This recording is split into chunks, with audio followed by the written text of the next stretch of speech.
It's a lovely good morning to you. This is a radical farmer here at Organic Farm 7.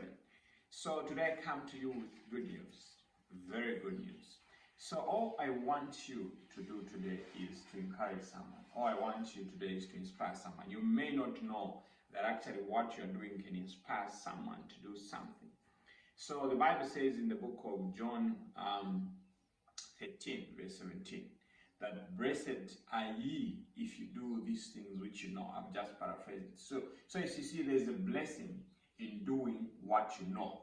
So if you're on this platform, I've been talking about organic farming, I've been talking about growing food, I've been talking about planting trees, I've been talking about buying comfrey and making your own fertilizer.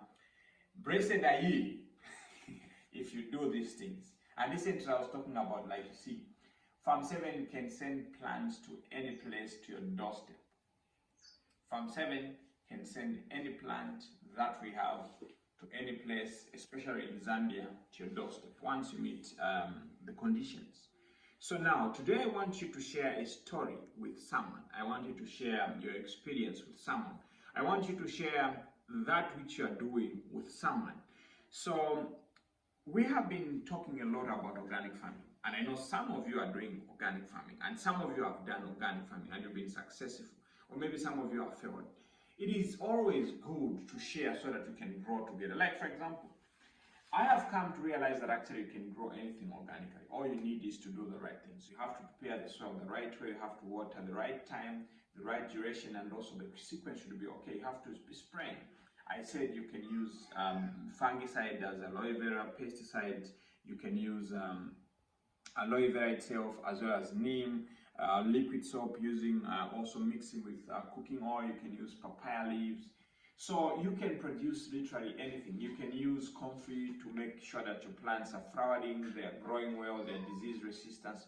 But at the same time also they are more tasty. You can use Epsom salt to enhance the tastiness and also reduce the rotting of the fruits. So you can do quite a lot with natural things that God has given in abundance to everyone who wants to access them.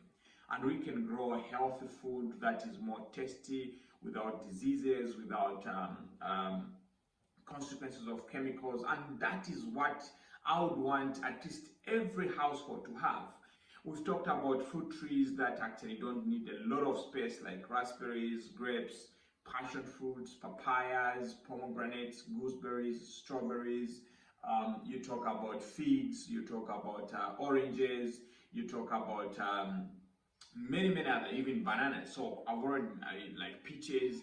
These are well grafted to make sure that they don't take up a lot of space and they fruit within the shortest period of time, so that you have a food basket within your house. When you want to eat, you don't have to rush to the market to buy plants that are stressed, plants that have been on the shelf for a longer period of time, plants that don't have the nutrients. Like you see the fresh, like I'll give an example. If you look at how this spinach is breaking. Just look at how it is actually breaking. Very nice and fresh.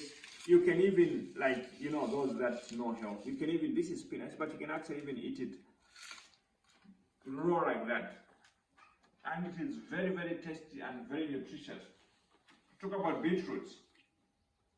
Look at how this beetroot is, very fresh.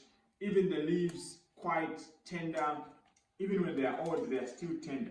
And you are eating something which is very filled with life and all those things. Look at the herbs. This is dew, fennel. Very tender, very fresh. You can literally eat very healthy. Look at the lettuce, green and healthy. You can actually eat this so tender, and the taste is not offensive. All these things that we're talking about is, you see, you can have them when you grow your own food. So now, I want you to share your story. What are you sharing? What are you growing? I'll put the number on the post here so that you can comment. You can send a picture of what you're doing and a simple explanation. Then we're going to share on our page. You tell us even where you're doing that from. And it'll be also good for, if you are selling something that is organic, we can actually even share with others. But the whole point here is actually, let us build a community that grows healthy food. Let us build a community that enjoys healthy food. You see, I find it very offensive to sell something that is not healthy to the people. I find it very, very offensive. Very offensive, actually. I feel good to sell something that I know I can freely eat, something that I know is very healthy for me, is healthy also for other people. So share your story. Talk to us. Let us share your story to others. You may inspire someone on growing food, and you can tell your story the way you want it to be told. It can be a short video, it can be a picture, and all those things that are doing. For now, this is going to be taken to the kitchen, straight to the kitchen. Very fresh, very healthy.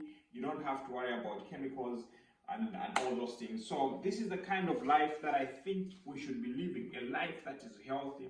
Like you see, there's nothing that brings peace. Like recently I was in South Africa, and the food that I was eating, let me say, it's whereby you don't know what you're eating. The food is very delicious. You go to a buffet, there are varieties and all those things, but you're not sure how that food was grown. The taste, you're not sure about the taste. It's not that good. But the point is, when I get home, I eat with a peace of mind. I know what I'm eating. I know what I'm eating was grown.